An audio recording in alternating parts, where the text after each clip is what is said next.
నరేంద్ర మోడీ మీద కోపం ఉంటే భారతీయులను చంపుతావురా? నరేంద్ర మోడీ దేశభక్తుడేం కాదు, ఆయనను కూడా చంపొద్దు. మీరు ఆయన మీద ఎందుకు కోపం పెట్టుకుని, ఆయన మీద కోపం పెట్టి మీరు పిలుచుకొని మీ ప్రధానమంత్రులను కూర్చోబెట్టుకొని మాట్లాడప్పుడు పిలుచుకొని బిర్యానీ పెట్టారు కదా.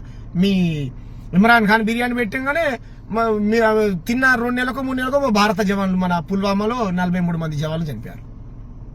ఇవాళ పోయిండు ఆడ అబుదాబిలో ఏదో వాణిజ్య ఒప్పందం కోసం పోయిండు, ఈడ మా టూరిస్టులను చంపేశారు. అంతకుముందు ఏదో పని మీద పోయిండు, మా విపిన్ రావత్ కెప్టెన్ని చంపేశారు. నరేంద్ర మోడీ గారు ఎప్పుడు పోయి విదేశీ ఇస్లాం కంట్రీస్కి పోయి బిర్యానీలు తిని రాగానే భారతదేశంలో తీవ్రవాదులు జనాల్ని చంపుతా ఉన్నారు. ఏంది దీని వెనకాల ఉన్నటువంటి మతలాబ్ ఏంది? ఎవరున్నారు దీని వెనకాల? ఈ దాడులు జరగడానికి గల కారణం ఏంటి? ఎంత దారుణం!